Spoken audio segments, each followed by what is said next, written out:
I recently found out my parents left everything to my brother in their will. The house, savings, everything. I'd been helping them financially for years, covering bills and extra expenses without complaint. But after that revelation, I stopped. A month later, my mom texted me out of the blue. The mortgage is due. No greeting, no explanation, no small talk. I stared at the message for a moment, then calmly replied, "Ask your heir." My name is Jake, and if I ever doubted my place in my family, those doubts disappeared the day I discovered the will. It wasn't some big, dramatic family meeting where my parents broke the news. No, I found out completely by accident, just dumb luck. It happened a few months ago when I was at their house, the same house I'd been helping them pay for over the past 5 years. The mortgage, the occasional grocery runs, even fixing things around the place. I was the one keeping it all together. Meanwhile, my brother Eric did absolutely nothing. And when I say nothing, I mean nothing. No job, no responsibilities. Just lounging around, waiting for life to hand him everything on a silver platter. And apparently, my parents were perfectly happy to provide that. That day, I was helping my dad with some paperwork because, as usual, neither of them could be bothered to figure things out themselves. He'd asked me to scan some documents for him, a bunch of legal and financial stuff. I didn't think twice about it until I saw it. A folder labeled Estate Plan and Last Will and Testament, sitting right there in the stack. Now, I don't normally snoop, but curiosity got the best of me. After all, I'd been the one making sure they kept a roof over their heads. It wasn't out of line to wonder how things were set up for the future. So I opened it. And that's when I saw the words that made my stomach drop. Everything, and I mean everything, was going to Eric. The house, their savings, their assets. Not a single mention of me, except for some generic lines about loving both of their sons equally. Yeah, sure, equally. That's why they made sure their golden child would inherit everything while the son, actually keeping them afloat, didn't even get a footnote. I felt like a fool. Here I was, bending over backward for them, making sure their bills got paid on time, making sure they never had to worry about food, while they sat back and planned for a future where I got absolutely nothing. And Eric? He wasn't just lazy, he was entitled. He never lifted a finger to help them, never contributed a dime, but he had somehow convinced them that he deserved it all. Maybe because he was the younger son, maybe because they always babed him, maybe because he knew exactly how to manipulate them. Whatever the reason, they had made their choice. I sat there, staring at the paper, my hands shaking from a mix of rage and betrayal. How long had they planned this? Had they always intended for me to just be their free financial safety net, with nothing in return? Did they ever even appreciate what I did for them? I had no idea how long I'd been sitting there, but eventually, my dad noticed I wasn't scanning anything. "Hey, Jake, what's taking so long?" he asked, walking back into the room. I didn't even bother to hide the will. I held it up and looked him straight in the eye. "So this is how it is," I said, my voice unnervingly calm. "Everything to Eric. After everything I've done for you." My dad's face went pale for a second, but then he sighed, like I was some little kid throwing a tantrum. "Jake, it's not what you think." "Really?" I snapped. "Because it looks pretty damn clear to me. I've been paying your mortgage, helping with groceries, fixing the house up, while Eric does nothing, and you still decided he's the only one who matters." Dad looked uncomfortable, but instead of actually explaining himself, he just muttered, "It's complicated." That was it. No apology, no attempt to justify it beyond those two useless words. Just a weak excuse and an expectant look, like he was waiting for me to drop it and go back to being their personal ATM. I should have walked out right then and there, but I wanted to hear it from both of them. So I called out for my mom. When she came in and saw the will in my hands, her reaction wasn't much better. She at least had the decency to look guilty, but the words that came out of her mouth made my blood boil. "Jake, honey, you don't need the inheritance," she said gently, like she was doing me a favor. "You have a good job, you're independent. Eric, well, he struggles. We just want to make sure he's taken care of." That was the moment something inside me snapped. They weren't even denying it. They knew exactly what they were doing, and in their minds, it was completely justified. They had spent years enabling Eric's laziness, and now they were planning to reward it by handing him everything while I got tossed aside like an afterthought. I took a deep breath, clenched my jaw, and set the will down on the table. "Got it," I said, my voice eerily calm. "Glad to know where we stand." Then I turned and walked out of the house, ignoring their protests as I slammed the door behind me. They had made their decision. Now it was time for me to make mine. The fallout, I didn't go back to their house after that. I didn't call. I didn't check in. For the first time in years, I let them handle their own damn problems. If they needed something fixed, they could figure it out. If they needed groceries, they could find their own way to the store. And most importantly, if that mortgage bill showed up, well, I wasn't the one paying it anymore. The silence lasted about 2 weeks. At first, I think they assumed I was just pouting and would come crawling back, like always. Maybe they expected me to cool off and apologize for daring to question their decision. But when the days kept passing with no word from me, and more importantly, no financial help, you could practically feel the shift in their attitude. Then, one afternoon, my phone buzzed. Dad texted, "The property taxes are due." That was it. No, "Hey, how have you been?" No, "Sorry for what happened." Just a cold, transactional message, as if I were still the walking ATM they could tap into whenever they pleased. I stared at the screen for a moment, almost amused at how predictable they were. They really thought they could just demand money like nothing had happened, that I'd keep playing my part as their financial safety net, even after they made it clear I was disposable. I calmly typed back, "I'm sure Eric will handle it since the house is his and all." It took exactly 5 minutes before my mom called. I let it ring. Then another text came through. Mom texted, "Jake, please don't be like this. We need to talk." Oh, now they wanted to talk. Now that their bills were piling up and reality was finally slapping them in the face. I waited an hour before replying. "There's nothing to talk about. You made your choice. Now you can live with it." I figured that would be the end of it for the day. I had made my stance crystal clear, and there wasn't a single part of me that felt guilty about it. But then Eric decided to chime in. His text came in late that evening, and the second I saw his name pop up on my phone, I knew it was going to be something obnoxious. Sure enough, when I opened it, I was greeted with pure entitlement. Eric texted, "Dude, why are you being such a drama queen? It's not a big deal. Just help them out like you always do." I nearly laughed. Not a big deal.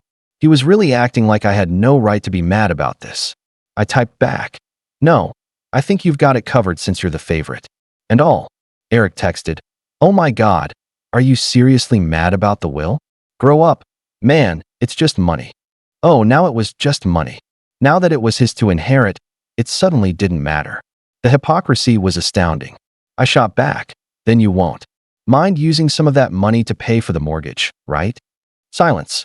A few minutes later, my mom texted me again, this time going full guilt trip mode. Mom texted, "Jake, we're your parents. Family takes care of each other. We did so much for you growing up, and now you're just abandoning us." I had to take a deep breath to stop myself from throwing my phone across the room. Abandoning them? I had spent years making sure they never had to struggle, all while they coddled Eric and rewarded his laziness. And now that they finally had to deal with the consequences of their own decisions, I was the bad guy. I wasn't falling for it, not this time. I responded, "You made it clear I wasn't part of the family when you left me out of the will. Now Eric can take care of you." I could imagine my mom gasping dramatically at that. She always had a flair for acting like the victim, even when she was the one in the wrong. A few minutes later, my dad sent another text, and this one had me seething. Dad texted, "We're not asking for much. Just enough to cover the mortgage for a few more months until we figure things out. Don't be selfish." Selfish? The word made my blood boil. I had been bailing them out for years, sacrificing my own money, time, and energy to make their lives easier. I had done everything a good son was supposed to do, and how did they repay me? By making sure I got nothing in return. And now, when I was finally standing up for myself, I was the selfish one. I clenched my jaw, took a deep breath, and typed back, "No, I'm done." Then I turned off my phone. They had made their choice. Now they were going to live with it. The silence lasted a day. I knew my parents wouldn't give up that easily, but I wasn't expecting what happened next. The next morning, I woke up to a notification on my phone, a bank transfer request. I frowned, unlocking my phone to check. It was from my mom. She had actually sent me a request for money, like I was some ATM. The amount, $3,500. I stared at it in disbelief, half laughing. No message, no explanation, just a cold, shameless demand for the exact amount they needed to cover their overdue mortgage. They weren't even asking anymore. They were just assuming I'd cave. I declined it without hesitation. Not even 5 minutes. Later, my phone rang. It was Mom. I let it ring. Then came another text. Mom texted, "Jake, I know you saw the request. Why did you decline it?" I took my time before replying. Because it's not my responsibility. Try Eric. Another call, declined. Then another text. Mom texted, "We're going to lose the house if you don't help us." Oh, now it was an emergency. After all those years of treating me like a walking wallet, now they were finally facing the consequences. I typed back, "Maybe you should have thought about that before deciding I didn't matter." A few seconds later, Dad chimed in. "Dad, you're really going to let your parents become homeless?" Wow, that one actually made me laugh out loud. The manipulation was so blatant, it was almost funny. They weren't broke. They weren't about to be thrown onto the streets. They just didn't want to dip into their own savings because they were so used to me covering everything. I ignored them for the rest of the day. That night, I got a text from Eric. "Dude, just send them the money already. You're making this a bigger deal than it is." I clenched my jaw. This entitled little prick really thought he could lecture me. I typed back, "You mean the same money you're inheriting? Why don't you send it?" His response came fast. Eric texted, "You know I don't have that kind of cash right now, right?" Oh, so now it was about affordability. He was perfectly fine with me draining my accounts, but the second it was his turn, suddenly he had nothing to offer. I replied, "Guess you better figure it out then, bro. You're the one they chose." No response. I went to bed feeling oddly at peace, like I had finally broken free from years of manipulation. The confrontation, but the next day, things escalated. I was at work when I got a call from my apartment's front desk. "Hey, Jake, your parents are here." I nearly dropped my phone. "What?" She hesitated before adding, "They're saying it's an emergency and that you won't answer their calls." Oh my God. They showed up at my apartment just because I stopped paying their bills. I took a deep breath, pinching the bridge of my nose. "Please don't let them up. I'm not expecting them." There was an awkward pause. They're being kind of pushy." I clenched my jaw. "I don't care. They can leave." I hung up and immediately got a text from Mom. "We're downstairs. Open the door." No question, no explanation, just another demand. I didn't reply. Another text from Mom. "Jake, we're not leaving until you talk to us." I exhaled sharply, standing up from my desk. They weren't going to back down. Fine. I was about to teach them a lesson they wouldn't forget. I grabbed my keys and stormed downstairs, my blood boiling. I wasn't scared. I was furious. The sheer audacity of these people to show up at my home uninvited, demanding money like I was their personal ATM. Not even a phone call first. Not even a half-hearted apology. Just a full-on ambush. They really thought they could just corner me into submission, like I was some naive kid. I yanked the door open, and there they were, Mom, Dad, and of course, Eric. All standing in a tight little formation, like they were about to stage a family intervention.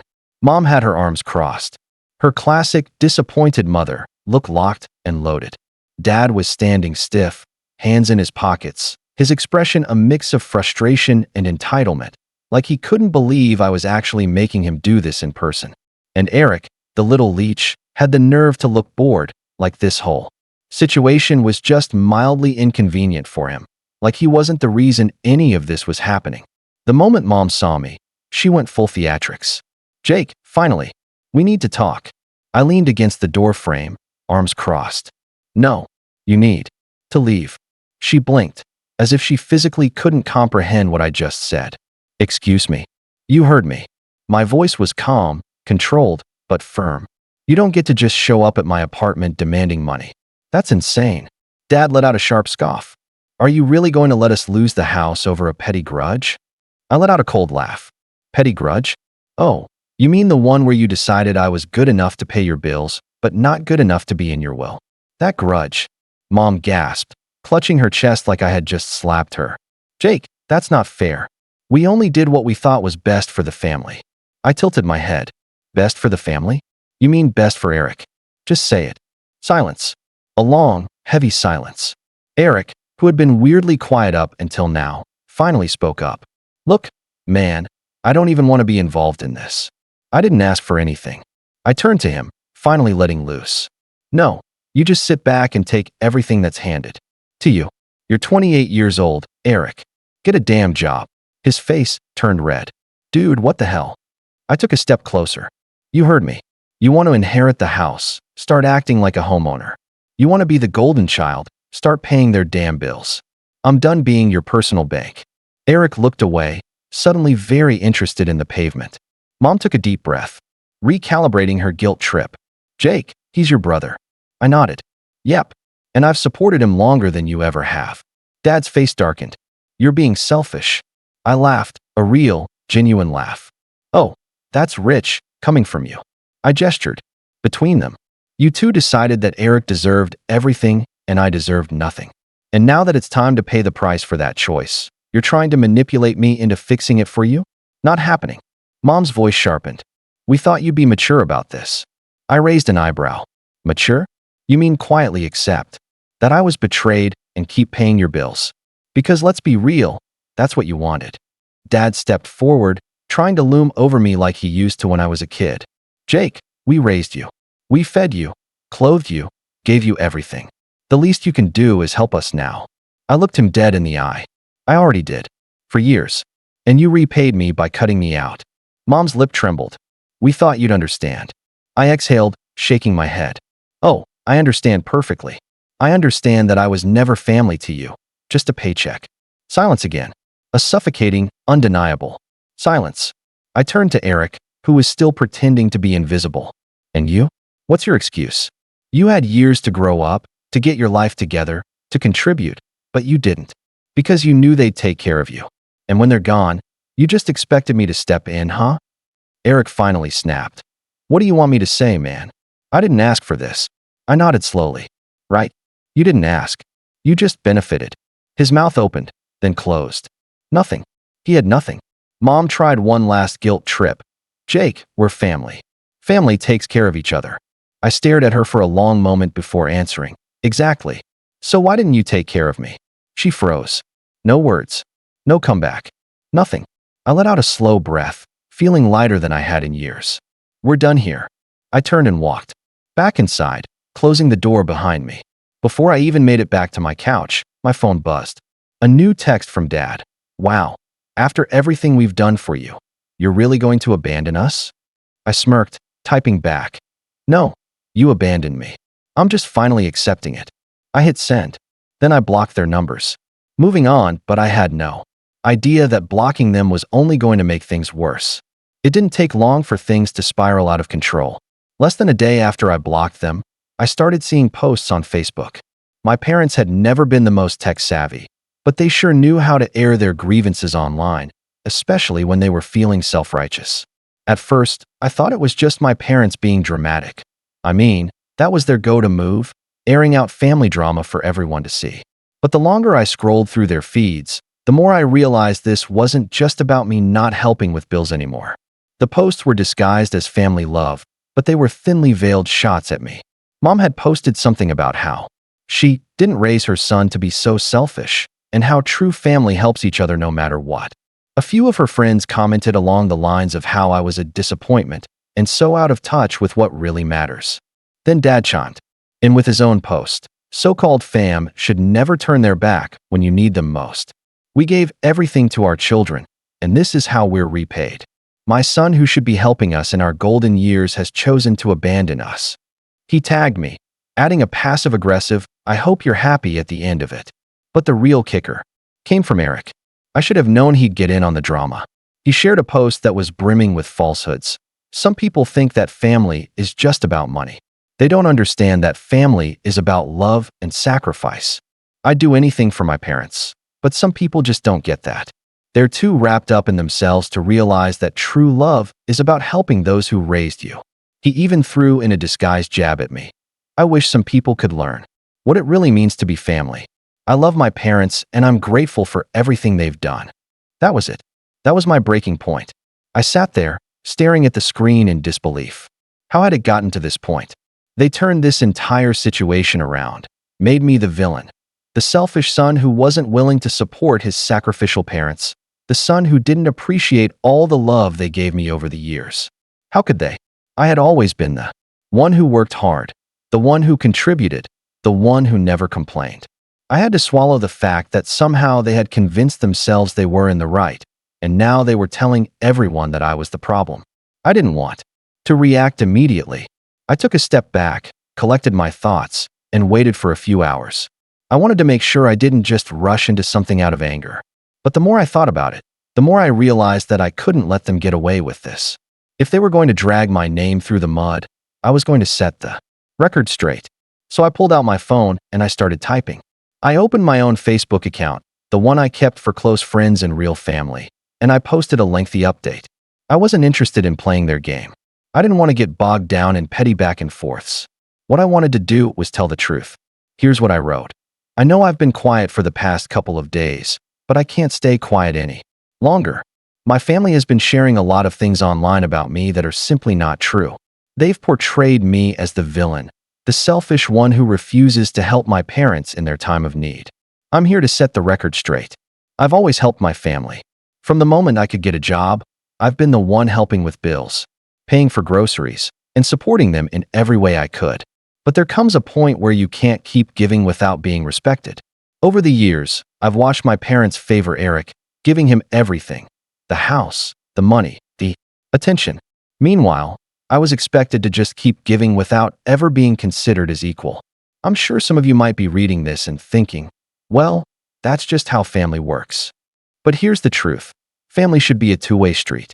When I found out that my parents left everything to Eric in their will, I realized how one-sided this entire relationship had been. They didn't even consider me, not even for a moment. They've made it clear that I'm just the one they can count on when things get rough, but never the one they actually want around unless it's convenient for them. For years, I've been the one funding their lifestyle. I've paid for vacations, chipped in for bills, and even helped out with things like the house taxes. And for what? To be treated like a backup plan? I'm done. I'm not just some wallet they can pull money from whenever they need it. I'm a human being, and I deserve respect. I've earned the right to be treated like I matter, not just when they need something from me. As for Eric, it's time for him to grow up. He's 28 years old, and he's never worked a day in his life. He's never taken responsibility for anything. My parents have enabled him for so long that it's no surprise he's the one they favor. But here's the thing. He's had plenty of time to get his life together, and now it's time for him to stand on his own 2 feet. To everyone who has been following this drama and supporting my parents, you need to understand that there are always 2 sides to every story. Yes, family is important, but it's also about mutual respect. I've given enough for a lifetime, and I'm not apologizing for taking a step back. This is not me turning my back on family.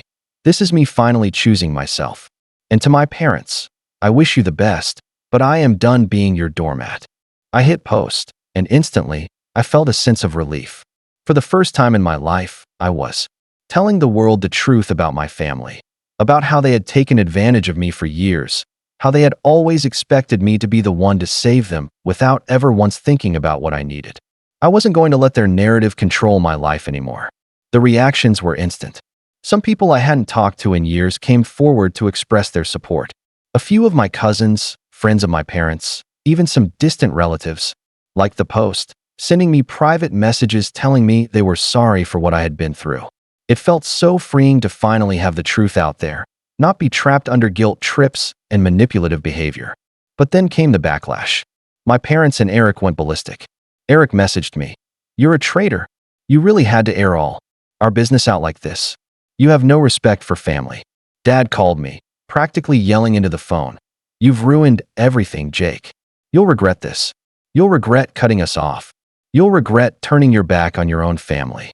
But I didn't regret it, not for a second. I blocked them all. I was done. And for the first time in my life, I was free. Free from the toxic grip they had on me for so long.